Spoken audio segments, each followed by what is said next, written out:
bringing the fun. We're bringing the thunder. We are Funder. Flesh and blood down under. Woo! Wow. Team. I had to drag him out of bed, guys. It's been a long night. The professor in the house. Welcome. Thank you so much. It's a pleasure to be here in Australia, in this lovely country of yours.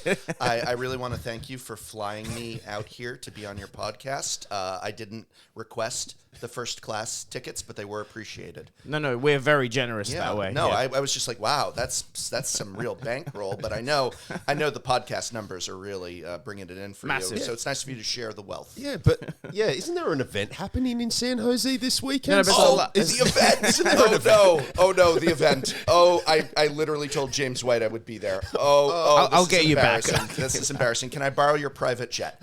Mine? Yeah, it's his. He's the Gucci model over Yeah, here. but your personal private jet is a lot nicer Sorry, okay, than his. fine, yeah. The one he lends out to everybody's got coffee stains everywhere. It's really Man, really I embarrassing. wish. Okay. We're very honored to have you. my We pleasure were to be lucky here. enough to have a dinner with you last night with a Yes. whole bunch of very cool people. Yeah, we were at the Flesh and Blood. Not quite after party because the event's still going on, but it Yes. was a lovely little reception hosted by James White, and got to do a really lovely evening. Yes. So we've got you for about an hour before your flight. So Yes. really, thank you for taking the time. My pleasure. Paul's hungover, so if he falls asleep or throws up, please. That's not happening. I'm you kidding. know- I'm kidding. Go. My favourite ever Magic sleeves, KMC's, it was all because of you. Way back when, before the face reveal, Wow. I was watching your stuff You are- a long time ago. You are very old. All my early informed Yeah. purchases was because of you. Those were the days before KMC itself fell off a Yeah, cliff. amazing. Like, I'm just surreal. We met in 2017, long time ago, at the Grand Prix. It was a big Grand Prix multi-day event. I've seen the photo. Yeah, my wife and I flew over there, and Brian was very gracious to chat to us, and a lot's changed since then. 2017. Yeah, 2017. So I would have been then at about not even 5 years into the channel. I started in 2013. So Yes. that would have been my fourth year. I was probably still working. I was still teaching as well as doing the channel part-time. So that's going way back. Deep cut. Did you ever think that, you're teaching, you're doing part-time? Was there a moment when you knew that this is going to be your full-time thing? Was it a light bulb moment, or was it a numbers thing, or... There was a moment where I knew it would never happen because I remember very clearly when the channel was making some money, and I had already cut back on a class or two. No, this was even before that. This was before, I think, the Patreon. So I was making maybe $500 a month in ad revenue, and I got paid about $500 a class, and I'm teaching 5 classes. So I was saying to myself, this is pretty much bringing in one class. And I said, all right, let me look at what my views are. Even though it isn't an exact one-to-one, I would need to have 5 times the views that I have now on videos and overall to be able to leave academia for just being a YouTuber, and the number was ludicrous to me that I would ever achieve that much. And so I was just like, nope, this will never happen. Maybe my goal would be to be able to leave one of the districts and drop 2, maybe 3 of those classes, but I still was like, that's 2 times the views, 3 times the views. I didn't know how that was feasible, and this was before I started the Patreon, where that's what made it feasible, of course, because the YouTube ad revenue does not even scale in that way. Like, making double the views isn't double the money by any long stretch of the imagination. And so that was not long after that, I think, that I came up with the idea of saying, well, what if people could maybe chip in and help subsidize the YouTube ad revenue to a point that I could leave those classes. So I remember that moment, though, calculating it in my class while they watched a movie and thinking, never, ever. Because I remember way back when, before the face reveal, you were like the review guy. That was your, really high quality, reviews, honest reviews. And it was great. It was a great tool for TCG players. Yes. When was it a conscious thing to do the face reveal and sort of, You know, was that what I made you? never- Was it feedback? No. I started showing up on camera around year 1. Yeah. It was not. I did not do an official face reveal video necessarily. I was conscious of the fact that I had not been on camera, but that was really just because I was doing a guide to sleeves, and I had positioned my camera overhead, looking down, and showed the product images and talked into a much cheaper than these lovely microphones. And it just didn't really occur to me that I should be a presence in any other form than that. And as we approached the 1 year, it did occur to me that I wanted to do more than just product reviews. I wanted to do a skit, which is what I tied in with the 1 year. I had a little comedy skit, and then I also had a thank you video where I again wanted to be on screen thanking everybody. And those were the first 2 videos. They kind of were posted within a week of each other, and I view them as both the official face reveal, as it were, but that was me appearing on screen. And I remember one of the first comments was, "I didn't know he was so old." And the fact that that was now 8 years ago depresses me even more. You didn't delete that particular comment? No, I highlighted it on screen. There I you looked go. at my hands. Oh no, I am old. But the passion developed. I remember you talked so fondly of your LGS. Yeah. You know, you love the owner there, and Yep. you know, you talk about We're still that. friends. Yeah, that's amazing. And you know, you played a lot of Magic, you know, in store, and that is that what drew you to Flesh and Blood. The fact that it is about the LGS, community focused, in person play. Does it take you back to a time, you know, that 2012, 2013 sort of era of Magic? Is that what drew you into Fab and why you're such a fan of it? I think in a lot of ways, many Magic the Gathering players are looking to go back to that time. I think that was really one of many heights of Magic, and everybody's going to have their own little time scale of nostalgia and perfection within the game. But I do think a lot of players, both new and old at that time, recognized it as a special time where the wheels were turning just right, where there was a, you know, no pun intended, magic in the air. From GPs to in-store events, and the way things were going, and the way Standard was, the way Modern was, it was just right. And that is, in many ways, I think, driving a lot of sales of Magic the Gathering now, is the reason why people are buying cards and secret layers that are modern staples when people aren't really playing in modern GPs because they don't exist, and local game stores aren't running modern Friday Night Magics, but people are still attracted to this kind of pitch that could exist. And yes, for Flesh and Blood, I want to return to that time, and other people do too. And I think that is very key to Flesh and Blood's mission statement. I mean, I know James White was a Magic player, and that was actually, I believe, the time and era that he was big in the game, and he wants to rebuild it and recreate Yes. it. And instead of Wizards of the Coast abandoning and saying, we don't need this, it's too small for us, he wants to say, this is the kingdom we want to rule. Yeah. Yeah, But that's he great. said that publicly. That's the era. Yeah. That's when he met most of his lifelong friends, his business partners now in LSS. Yeah. It was the golden age. Yeah. It was. Like, people like me even would fly to the other side of the world to play mill and 8-rack bad decks in big tournaments just because the energy, Yeah. the you know, everything about it. It was an amazing time. It was. really was. What are your thoughts about Worlds being at our biggest event so far? 3 years in. It's very impressive. I think that there was definitely an unfortunate booking of the venue, and it really. I don't want to dwell on things like location as souring such a great experience, but it certainly didn't help. Yeah. I was very surprised when I walked in that this venue had been chosen, because it was far from appropriate for the prestige and joy of this event.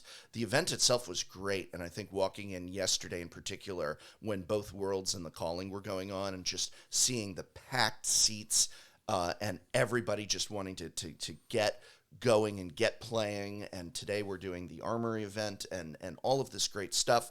But it definitely is interesting that it's all been building to this, and then we ended up in an abandoned airplane hangar With no bathrooms. for Worlds with no that to me. I walked on and it dawned on me, and it was actually.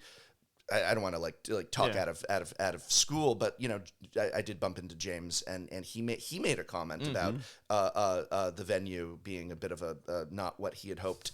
I'm sure he used more colorful language as well. No, he was very. I was just passing by, and I did the polite thing because I agreed with him, but I was like, yeah, it's okay, like dirty floor or whatever. It's like that isn't a big deal, but. It was after he left, I then was like, all right, I got to run into the bathroom. I'll be right back. And then I was just like, where's the bathroom? What do you mean there's no bathrooms? There's going to be 3,000 people here in 10 minutes. I have to walk back to my hotel room to use the bathroom or a porta potty. And I'm 43. Every trip to the bathroom is an emergency. Like there's no such thing as a non-emergency trip. This is not an exaggeration. Yeah. So we're sitting down, day one, draft Worlds. I start the draft and I'm like, okay, I kind of need to go to the bathroom. I'm getting old, prof. And do the draft, build my deck really quickly. I'm like, right, I need to go to the bathroom. I run out the doors. There's a line about 30, 40 meters long. There's only 5 minutes left on the clock before round one starts. I run to the Marriott. Yeah. I ran to the Marriott, used their bathroom, and legged it back in all of like 6 minutes. I sit down at my table for the first round just in time, sweating, panting, breathing. Like, where have you been? That's what I was worried about is the World's players. There's 100,000 on the line. Yeah. It was a bit awkward. And not being able to just pop into a bathroom quickly and, well, because they're the ones that are also... They put a couple porta potties outside, right? That's not a solution. The thing is, this isn't your first Fab event, is it? Did you go to Vegas? I did. Vegas was glorious. It was so that's what I was going to gorgeous. say. It was This is well not run. common. It was clean. It's not common. Yeah, no, and that was something I had missed. Some of the recent larger events, and there was one in New Jersey not too long ago. France. I obviously didn't make that one, but I saw photos, and it was, again, up to what we would consider contemporary standards. So somewhere, someone on the line made a boo-boo, but more so, I think that it's safe to say all future events, they're going to know to ask questions such as, are there bathrooms? And I think this is maybe just an unfortunate aspect of them being such a new game. It's unfortunate, too, they're working with people who have decades of experience doing this with Channel Fireball. I don't know that this was, like under their purview, but it seems like one of those cases where I can just picture James and a room of executives and maybe two people from Channel Fireball Skyped in, and he's just like, oh, so it's nobody's fault. Oh, so that's what you're telling me is that nobody's fault, that you all saw that there were no bathrooms and no one spoke up and said, hey, James, there's no bathrooms here just because it wasn't your direct department. You see something, you say something. God damn it. I know he's a very nice guy, but I just picture just like cool. I'm so glad nobody's responsible for this happening.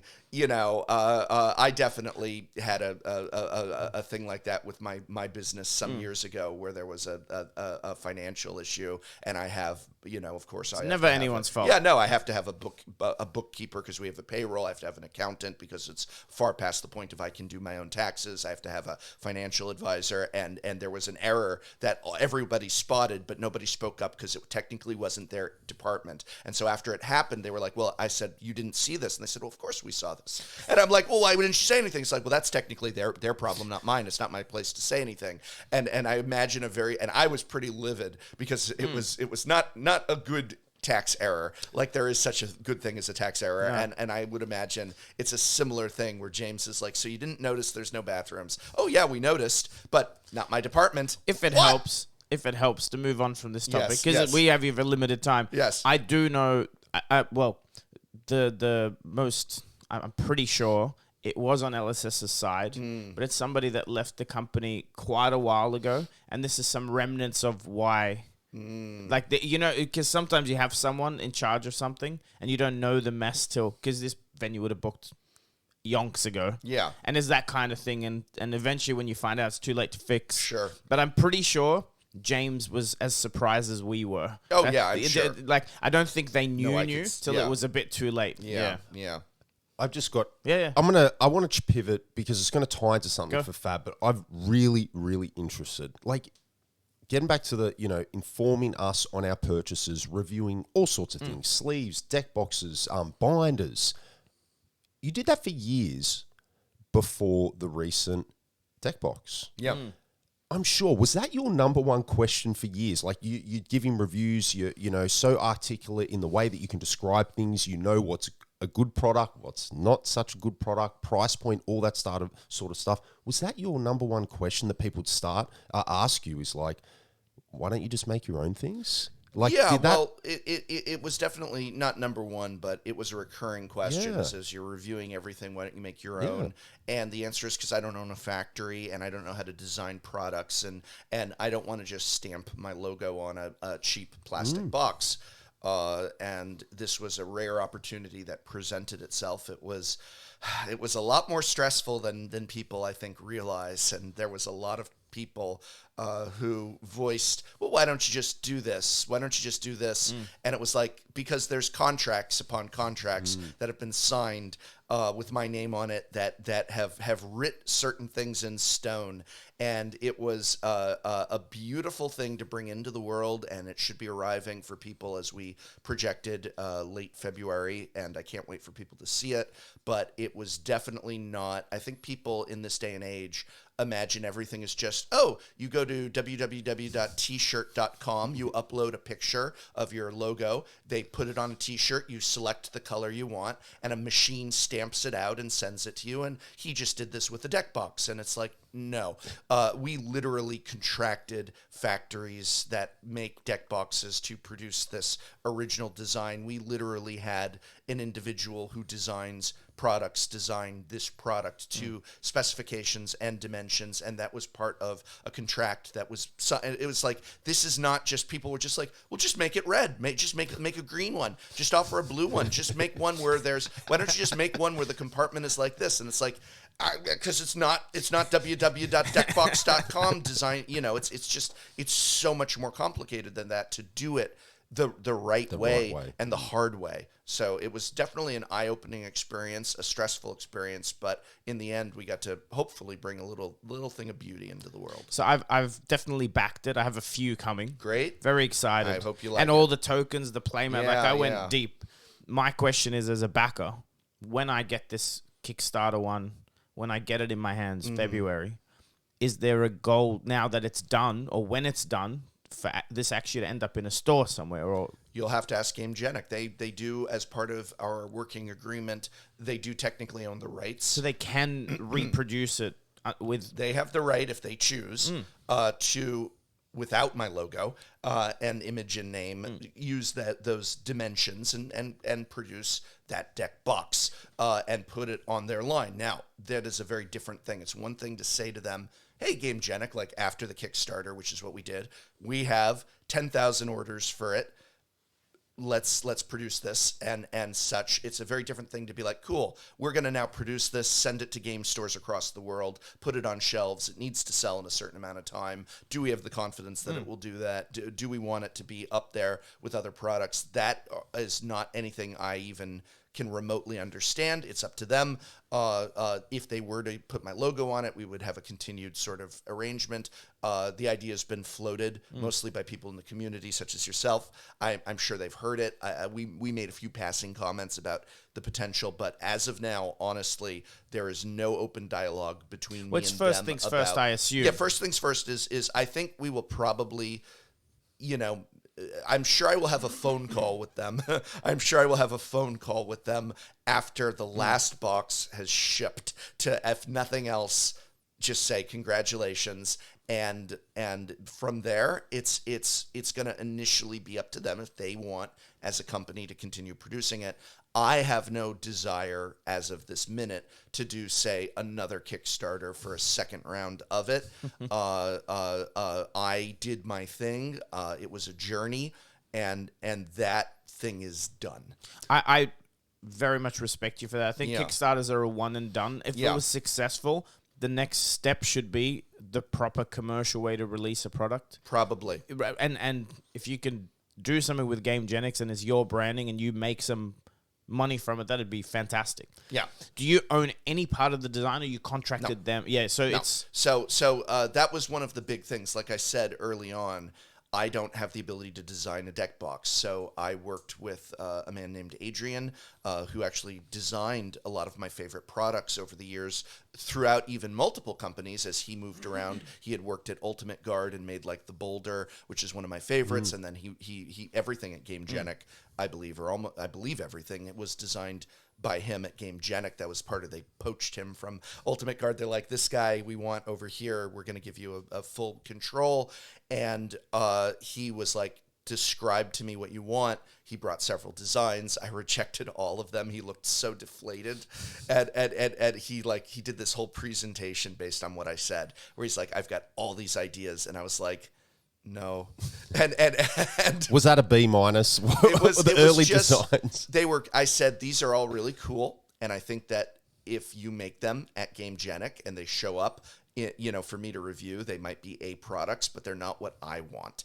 And so we talked more, and then we came up with the academic, and we did some changes to that, and we really liked it.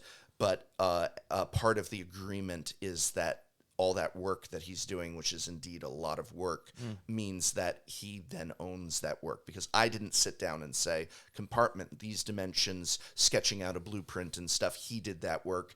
And so like he did that, and I did not technically pay him to do that work. And so part of that is that they own the box, but they can't print it with my logo without working with me. So that's where we to be honest, if it's ever in stores without your logo, I think it'll always be known as the professor. Sure. And maybe that's what they want to do, and I wish them well if they do. Yeah. And that's great. If this ends up being a thing where they're like, cool, and coming Christmas 2024 is the academic, but just without my logo and stuff, that's awesome, and I support that, and it has my blessing, and yeah. I mean, you probably already know this. I'm trying to remember what it's called. The GameGenics box that you reviewed, where there's a dice tray as the lid. Yeah. There's 500. That's the game's layer, I believe. I'm a very hard person to sell to. Mm-hmm. I've been in sales. Marketing goes over my head. I like to buy. I don't like people selling to me. Yes. Watched your video, ordered 2 of them. That's awesome. Yeah, Just so you know, there's a power in that. Great product. But it's the review too. If I saw the product in a store, it's not even visually appealing to me. The colors aren't visually appealing to me. When you reviewed it and you actually did say about Flesh and Blood, but equipment in here, I was like, wait a second. Remember I brought it to our local armory? Yeah. And then our local brute player who rolls the dice a lot, he's like, wait, it's a big deck box. And he bought one immediately. Yeah. Fantastic. Too big, even for my backpack, which is why I'm excited for yours, because it's the same quality, which the quality is fantastic, but more for me I can put in a much smaller bag.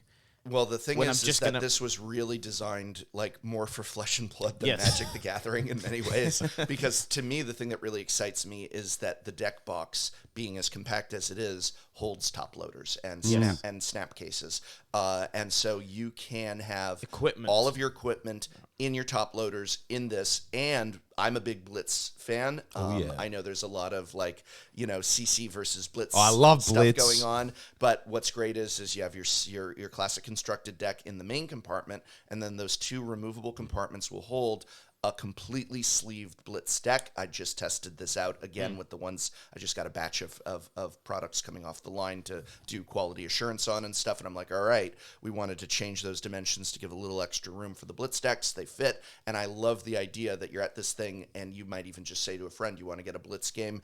I've got here's one Blitz deck. I'll pull out the second one. And we've got our 2 favorite Blitz decks in here to just jam some rounds in between. I genuinely have this in 3 deck boxes. I have now you 2 have Blitz all of that decks, in one deck the classic battle one, sleeved in case a new player, and they don't want to play something really. Yeah, you don't want to. I don't want all my legendaries. Yeah. Well, but also I don't want my most overpowered Blitz deck, because that game's over in 5 minutes. Sure. So I give them an equal powered deck.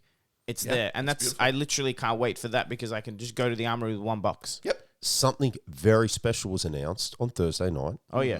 Partnering with LSS. Yes. Is there anything that you can I spoil? Say, or? I can. So I'll say this. a lot of people, there was a thread on the Flesh and Blood subreddit that said, oh, LSS is sponsoring Tolarian Community College next year. And I made a little post. I said, no, let me correct this. This is not a sponsorship. I'm not sponsored by them. We are working together in a similar vein to the way I worked together, perhaps you might say, with GameGenic to produce the academic deck box. We are working together on creating something, only it's not a Kickstarter, it's not an accessory, and it's something, a product that will be at your local game stores. Because of course, if we're talking about actual game components, cards, things for a game like Flesh and Blood, you know me, I would say it needs to be exclusively available at your local game store.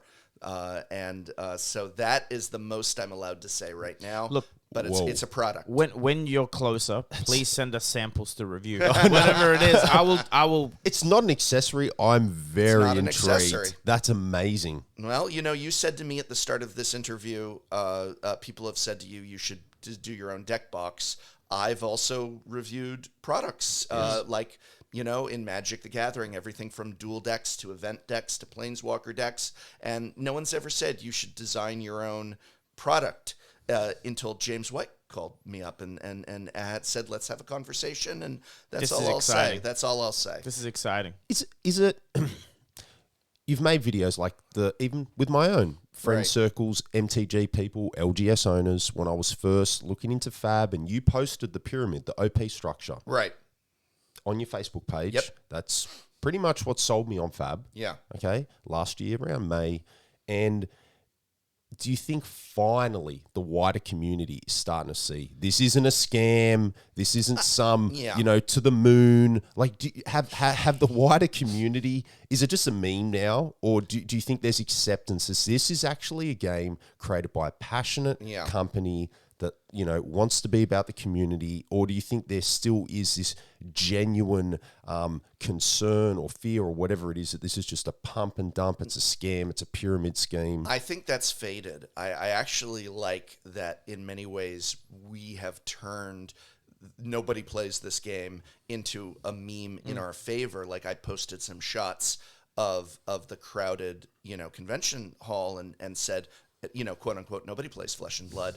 And it got quite a lot of traction. And lots of people have now said, people who don't play have said, I'm glad it's doing well, which of course is nice, because even if you don't play a game, you don't necessarily wish harm. Like you don't maybe play Pokemon, but you don't say, man, I wish that would die out so that everyone who loves it can't play it. You don't wish ill on another game in that sense. And so there's a lot of people saying, oh, that's really good for them, really glad to see people are enjoying it. And then you get a lot of comments of, I really should check that out myself, or maybe somebody said, I tried it, it wasn't for me, but I'm glad to see it's doing well. So I think we've done a really good job of reclaiming that criticism and turning it into an advantage to emphasize that there is a very strong, growing, passionate player base. I think now the biggest thing is you still do hear some concern about it just not lasting, but it's not about it being a pyramid scheme or a pump and dump anymore. That's MetaZoo.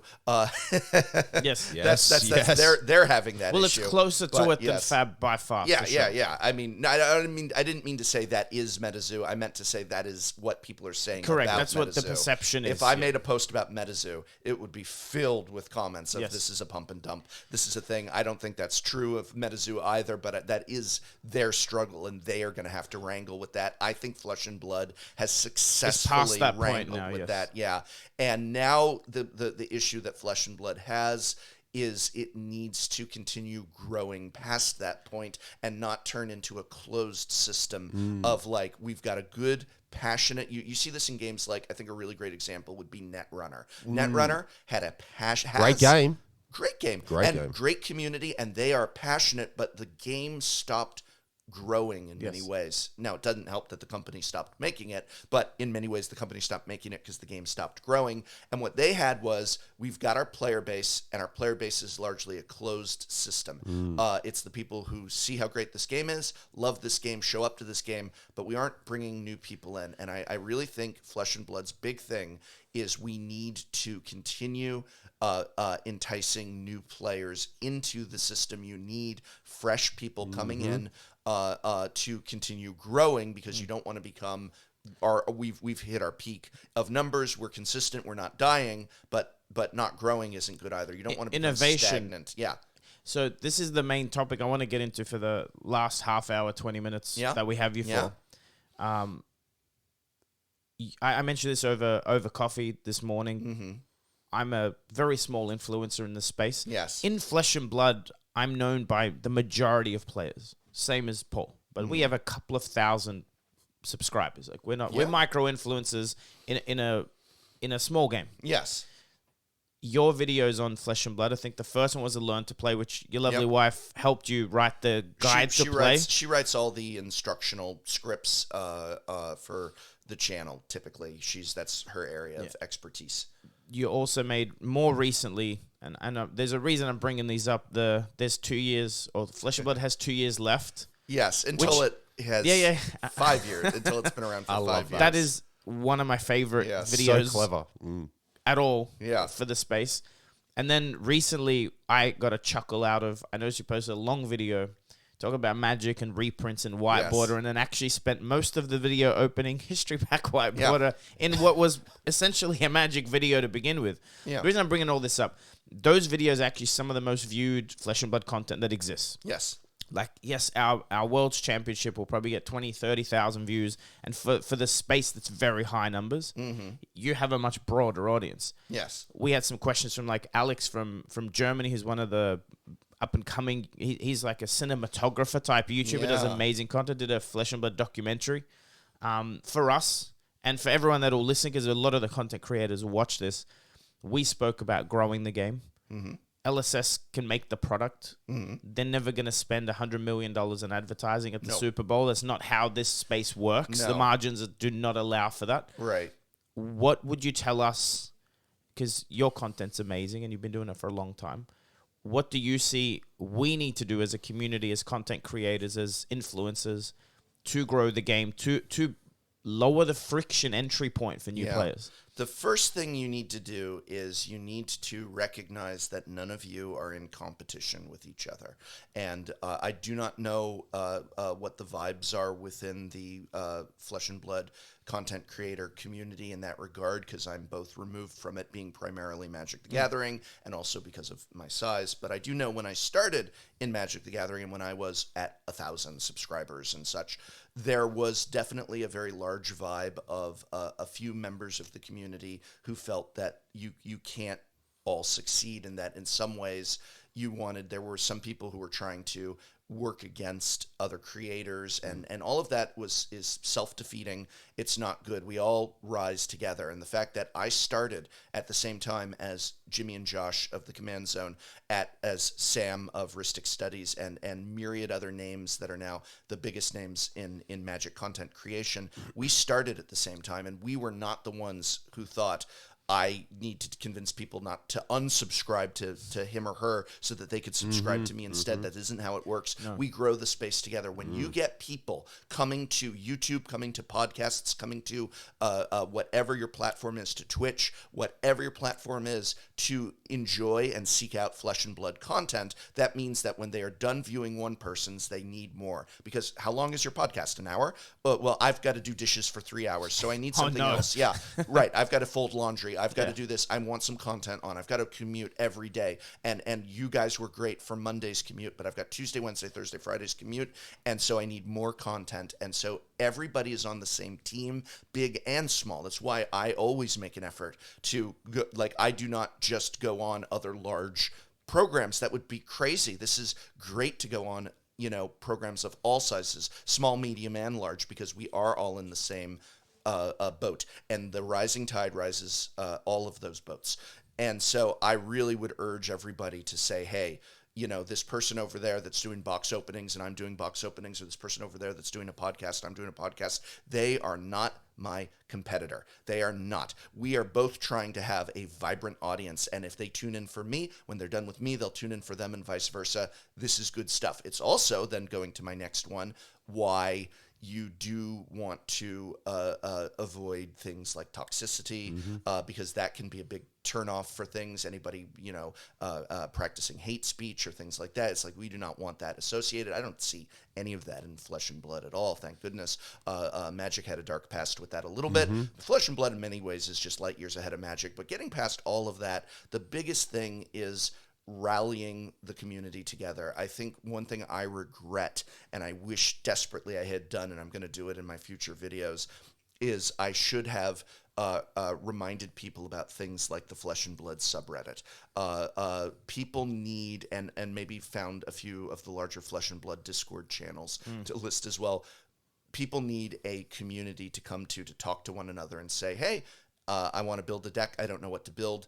Someone give me a hand. And things like Reddit and Discord communities are really great for this. You can't get that type of personalized help so much in the comments section of a YouTube video. Someone posting on my video, oh, I wanted to try Flesh and Blood, but I don't really know where to start, isn't going to get a lot of replies. But someone making a post on the Flesh and Blood subreddit or on a larger Flesh and Blood Discord will.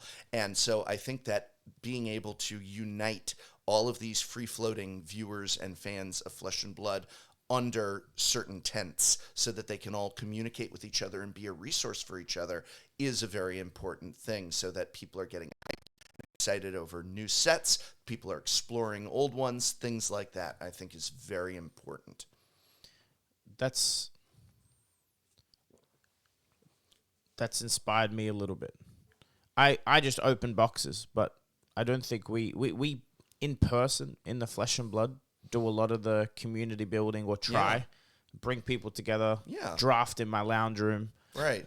We do that. Yeah. But our content, it's funny because sometimes we have to sacrifice content for playing and playing for content. Oh, yes. It's very hard to balance. Yes. It's very, I still am confused. Do I go to an armory tonight or make a video? Yeah. I think I might go to the armory. I've got a favor to ask. Yes. And maybe it's just a good video idea. But what I'd like to see, because your review content is some of your best. Yes. Maybe we have a lady called Melody in New Zealand. She's, I wouldn't say she's an influencer, but she's one of the biggest names in Flesh and Blood. She's so bubbly on on Twitter, and everyone loves her. Yes. Even Flesh and Blood gave her a content creator kit and everything, even though she has a small YouTube channel, but it's like, that's not what she does. She's just a personality. Yes. I think she's made a list of all the Flesh and Blood content creators. Yes. I'm going to get the list to you. Yes. I'd love to see you. And when I say review, I know you can be critical of product. You probably won't be critical of people unless they need it. Would never no, be but I'd people. love you to see what exists and maybe make a video one day of going, you know what? I've checked these out. This is a comedy channel. This is an unboxing channel. Right. This one's good. That one's good. Watch this episode, because I think I've known for a while this is missing in our community, because even the YouTube algorithm, when people have smaller sub numbers, the recommendations, it's more likely to recommend a big Magic YouTuber after a Flesh and Blood video than it is a Flesh and Blood one, because it goes card gaming.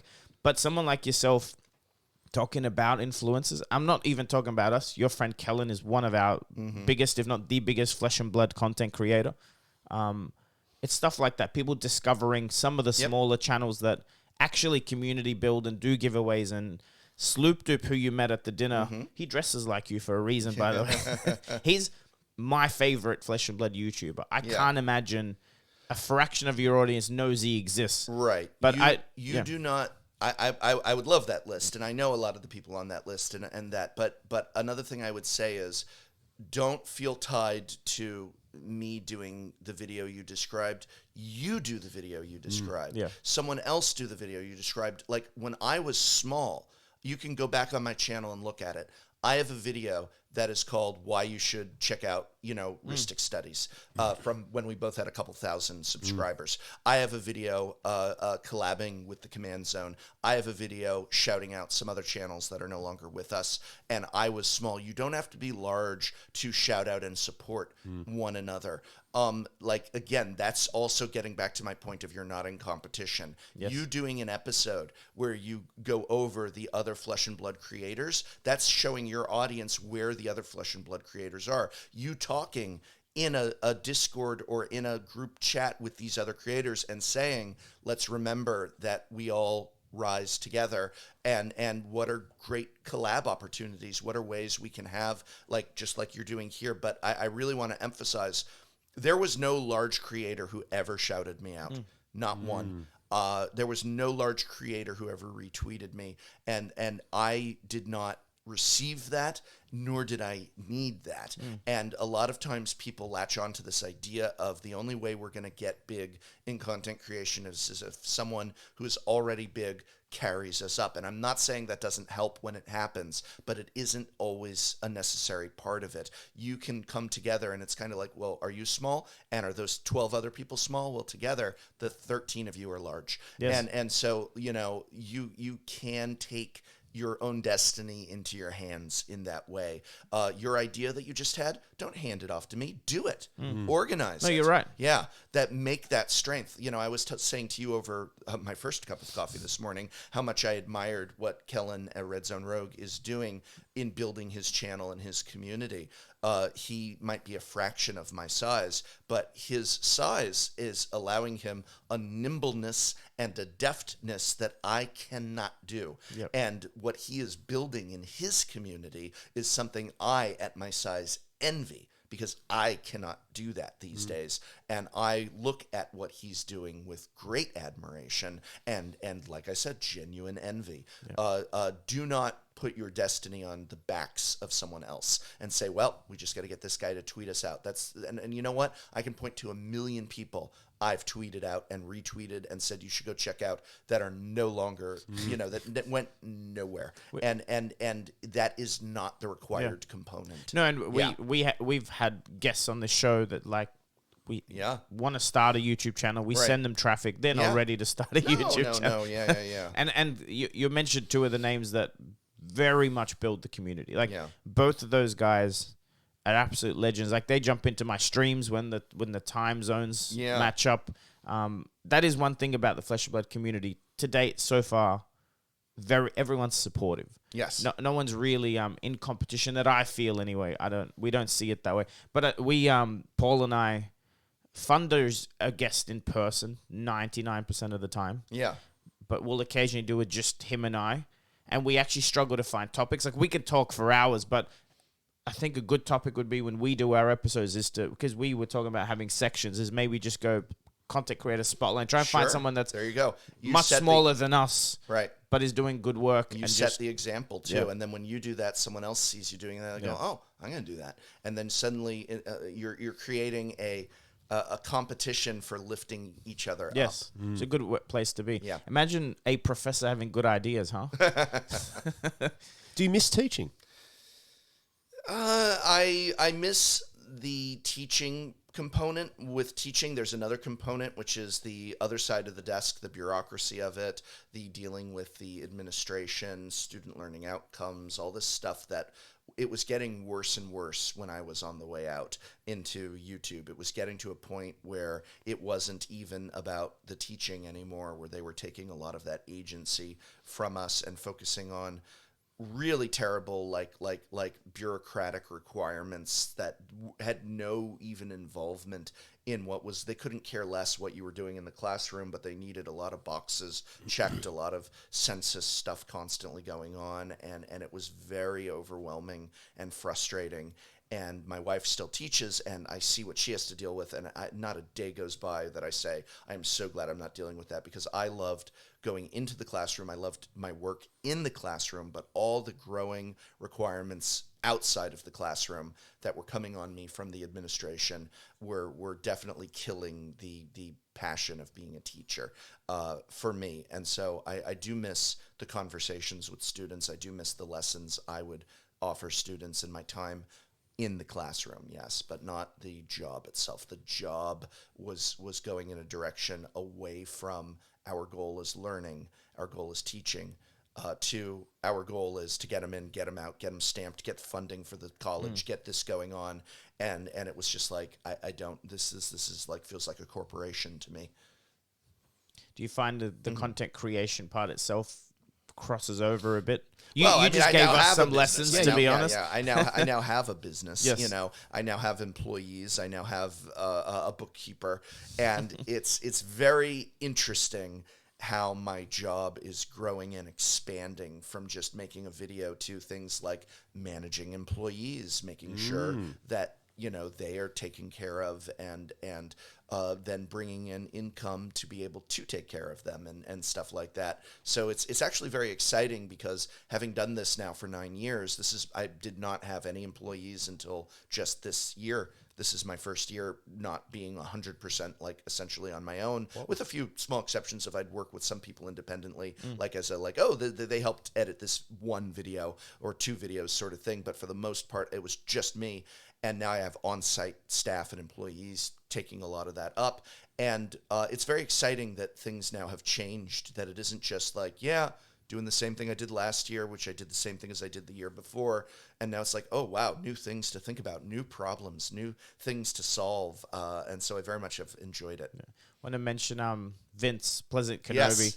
I only found him out through your channel. Oh, lovely. I've never played Magic. I've opened 3 packs of Magic in my life. I'm subscribed to him. His personality. He's fun. Yeah, I got to meet him in Lille. Yes. Amazing guy. And he loves Flesh and Blood as well. Which is what I was about to say too. Not that you need subscribers, but you should get to 1 million at some point soon, we hope. That's the goal. Current projection is 2 years. I would love to make it 1 year to coincide with my 10-year, but I don't know that I can do that. Well, what I was going to say is I think a lot of people are unaware how much of involvement you have in Flesh and Blood, and it's growing. Yeah. So to our small audience, subscribe to the Professor. There's definitely more Flesh and Blood content. We had a question on Twitter about the shuffle up and play. Yes. For Flesh and Blood, is that coming? It is coming. I can't wait. I want to do that. There's I don't want to let the genie out of the bottle. We want it to be a very spectacular episode. It may not be necessarily what a lot of people are hoping for in terms of a showcase of the most competitive way to play. Shuffle Up is in many ways a more social experience, and so we might be looking at how would you show more social interaction in a game of Flesh and Blood. And if you play Flesh and Blood and know about the various formats, you might be thinking about what direction we're headed. But I would hope to be able to do that episode and have it up again sometime in the first couple months of next year. But Shuffle Up takes a long time to edit. Like the episode that's coming up on our next Monday is an episode we've been working on for like well over a month. Whoa. Because there's a lot of editing involved. And so we're probably not going to be able to film the Flesh and Blood Shuffle Up until January. So maybe with a little bit of hard work, we can get it up in February. I can't wait. I love that. Again, I watch some of the Magic content because it's well edited.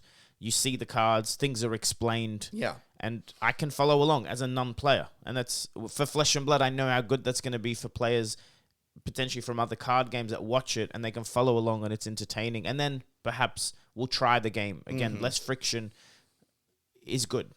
If you are looking for some really highly produced Flesh and Blood gameplay that is a little bit more towards the competitive showcase, you can totally check out Blade Break, which the Spike Feeders have a completely separate channel for, and they have some really well-produced, high-quality cameras, high-quality footage, and high-quality gameplay of Flesh and Blood matches. Yeah. It's a very underrated show. Doesn't really pull in the views. It's a sort of thing I wish the community could support more, because at a certain point, like them continuing to produce that and do that is vital. Yep. And so that's definitely something I would shout out to check out. I know we're running short on time, so this is the last question. Just a couple of things. Yeah. Where do you see the future of the TCG landscape? We're moving into more and more of a digital landscape every year. Where do you see it, Prof, in the future? How do you see things playing out? I know it's very hard next 5 years. Like, do you see Magic just totally taking a different track and these, plethora of Kickstarters coming through, or are they going to wash out and it's just going to be the big three? Where do you see the future of the LGS, the TCGs, the whole landscape of the fabric? I know it's pretty open-ended, but please, I'd love to hear thoughts. If we're talking the next 5 to 10 years, Magic will always be number one. Yep. It's not dying, nor will it die, nor will it fall and be replaced by anything from Yu-Gi-Oh! And Pokemon to Flesh and Blood. But this is what I'm going to say. There are other metrics for success than sales alone. And in that regard, there are many other metrics that other card games, Flesh and Blood obviously being the big one on the list, and others, such as some of those new ones like the Kickstarters you've been talking about, Sorcery, things like that. There are other metrics for success, and Magic will not achieve those metrics for success. Games like Flesh and Blood will. Games such as newcomers to the scene will. And that's what's going to happen, is that the space is going to continue to expand and grow, and in that growth, develop new metrics for success, and they are metrics that Magic will not be able to win. And right off the bat is things such as the competitive play and the environment that Flesh and Blood is developing. Magic has not only walked away from that, but they dismantled it. They cannot rebuild it. They cannot just say one day, Flesh and Blood, they're doing what we used to do with the GP circuit. We should just do that so that they can't do that. Sure, that'd be smart. Too bad you took it apart. It's not there for you anymore. You'd have to rebuild it from the ground up, and you're not capable of that because the people who were doing that, you fired or left. It's gone. It's done. You can't just pick that up again. And there are a wide variety of areas that games like Flesh and Blood will be number one at, that are in addition to just flat sales. Great. Magic is making more money every year than the year before. If that's its only metric for success, ask yourself what happens the first year that they make the same amount of money that they made last year. When Hasbro's in charge, that's considered a failure. Yeah. If this year, let's say 2023, they make more money than 2022, which is a year they made more money than 2021. If in 2024 they make the same amount of money as 2023, they'll view that as a failure, even though that's so much money. Yeah. And as soon as that happens, what is going to be Hasbro's response? What is going to be the executives at WotC's response? They're in a bad position when those are their metrics for success. Whereas with Flesh and Blood, being a true indie company, they're capable of navigating that and saying, well, it looks like this was a cool year. We still made more money in 2024 than we did in 2021 and 2022. Oh, yeah. We're the ones who are making the decisions. We're going to rate success in other areas. So I think it'll be very interesting indeed. We're going to end it there. Yeah. We really appreciate you coming on. Thank you so much for having me. We've got to get you to the airport, pleasure. and you're on time, more than on time. All right. Yeah, I got to fly back to San Jose to get to day 2 of the calling here in San That's Jose. right. Welcome to Australia. Thanks for coming. Come back anytime. We had a bar. Yeah, we got the sausages on the barbie. It's all good. Good eye, mates. Good eye, mates. Thanks. See you on the next one. Pleasure. Cheers.